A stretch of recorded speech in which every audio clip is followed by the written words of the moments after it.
What's up, y'all? It's me, it's your boy Asmongold, and ever since the first round of balance and tuning changes has been announced about a week ago, people have been asking me frantically, what do you think? You gotta make a video about this, and in my opinion, the most important thing people have been asking me is what should you do going forward to deal with these balance changes preemptively so your spec doesn't get nerfed and you lose your raid spot because of it. So what I want to do for you guys in this video is pretty much exactly that, but before I really talk about that, first I want to tell you guys pretty much everything that has kind of led us up to this point and why a lot of people are pretty frustrated.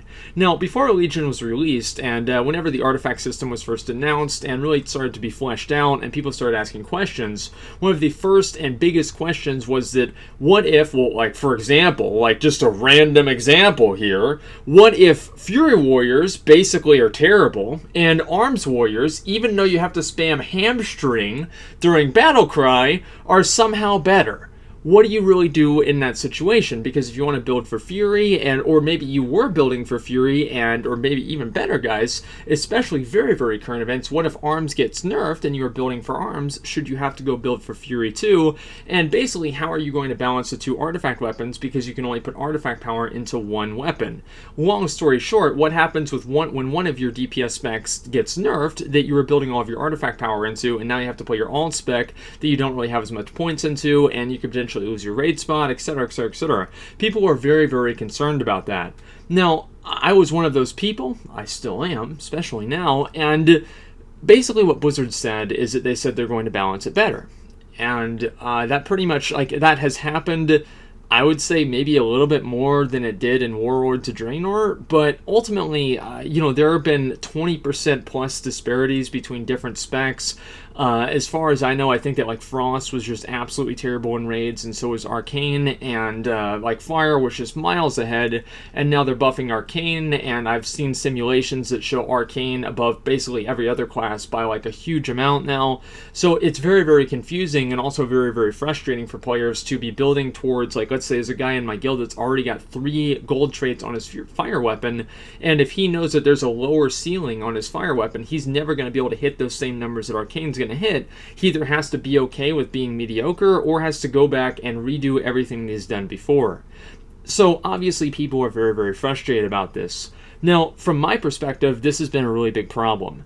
I play a warrior. I was even thinking about, this is how bad it was. I was even thinking about respecking and playing protection for my guild and being a tank because of how bad I really, really hated the arm spec right now. I don't really like Focus Rage. I think it's great in PvP. It's fucking awesome in PvP. But doing a raid and spamming hamstring on a fucking boss, it's not slowable, so you can get Tactician procs, which has just been nerfed, but you're still going to have to do it to spend Rage, because obviously you can do that and you can use that with Anger Management, and you're going to get faster battle cries. And so it's still going to be good, but it's not going to be as good.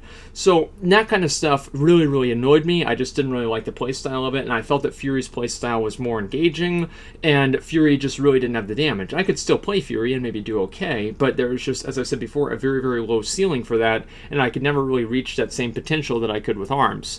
So in order to be a competitive player, a competitive raider, and really help my team in the best way, I felt like I had to play Arms, or I basically had to play Prot.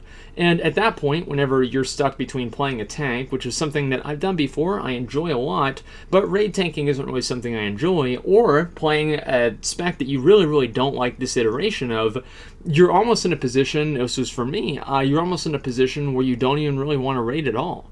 And that's kind of the way that I've been feeling for a long period of time, and I still kind of do.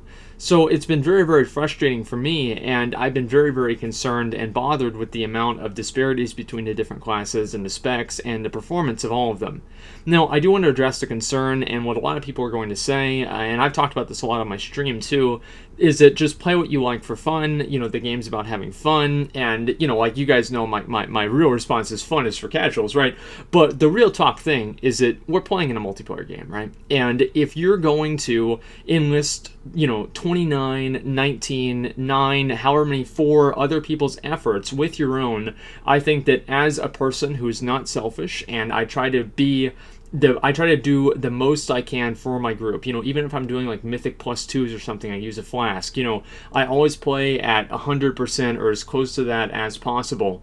And I feel like I'm really setting my group at a disadvantage, and I believe that it's kind of selfish to play what you enjoy, even when at the same time you're simultaneously not performing at the level that you potentially could at.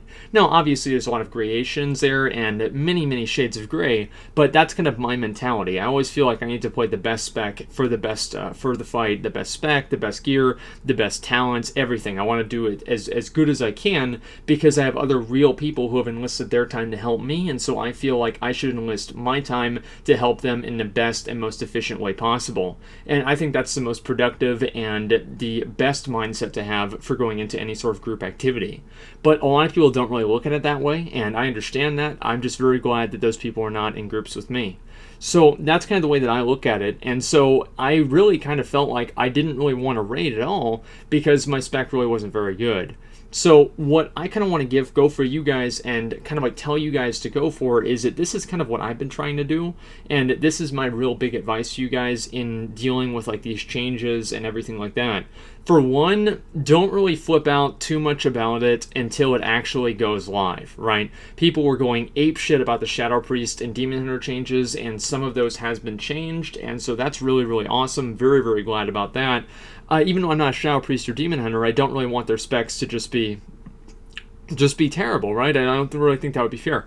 So, I'm glad about that, and don't really worry about stuff until it actually goes live. Now, I do also want to preface that with saying that doesn't mean not to give feedback. I think you should be giving feedback every step of the way. And so if you feel strongly about one of these changes that's happening to your class or your spec, and by the way, a lot of people have been asking me where to actually find these changes, just go to mmochampion.com. It's like basically the best place to look for like basically any WoW news. Of course, besides my channel, but no, not really.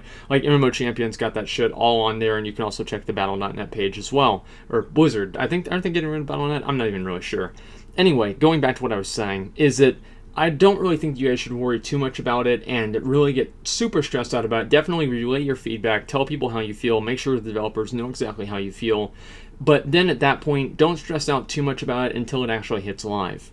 Now, what I'm going to be doing with my artifact weapons to make sure that I don't end up like, playing arms and building for arms, which I've been doing, and then arms gets nerfed to a point where Fury is better now, what I'm going to be doing is my next trait that I'm going to be building for arms, like let's say it's like 30,000, I'm going to be making sure my off-spec has a trait of at least half that amount of artifact power, right? So I would want to have my off-spec have traits that were costing about 15,000 whenever my main spec was having traits that were costing about 30,000. So keep your off-spec within about half or a little bit over half of the same potential cost of artifact power as your main spec. Now, if you're very, very close to another gold trait on your off spec or something like that, or even your main spec, it's good to deviate from that just to make sure that you stay as competitive as possible. But that's the perspective that I'm taking, and that's what I'm going forward with to make sure that no matter really what happens, I'm going to be as prepared as possible. And I think that's what everybody else should do as well. It's very important to make sure that you, as I said before, do everything you can to help yourself succeed, and also whenever you're playing with other people, help the group succeed, which includes you and other people. So that's my advice to you guys. These buffs and nerfs, I think that a lot of people were kind of naive in thinking that this would not happen. Of course it was going to happen. You could just see it from the disparities. People are going to be very frustrated, and it's just happening all over again, just like it's happened every single expansion. Hopefully, Blizzard will get their shit together, and this will be the only real big round of buffs and nerfs that we're going to get until the next content patch for like the new raid or whatever, but we're going to have to see if that's going to happen or not. So I wanted to give you guys my advice on what to do, and I guess my thoughts on it too. Hopefully, like as I said before, hopefully they make the specs better. It really kind of sucks to have a spec that I feel really is kind of a waste of a slot, but that's just the way it goes sometimes. Again, basically, like TLDR, I think you should always play, if you're doing like hard content, right? If you're doing like normal modes, who cares? But if you're doing hard content, it's important. I think you should play what's best for the team. And also make sure to keep your main spec artifact or your off spec artifact within 50% about of the cost of your main spec artifact upgrades, just to kind of keep them at some level of, I guess, like of parity, right? That's what I would advise for you guys, and don't stress out too much about it. Just try to play, just try to have fun, and make sure that you give feedback, but don't go crazy about it, guys. So anyway, I hope this helped. It's definitely helped me, just taking a step back and looking at it more logically. So hopefully I can do that for you guys as well. So thanks for watching, and like, comment, subscribe.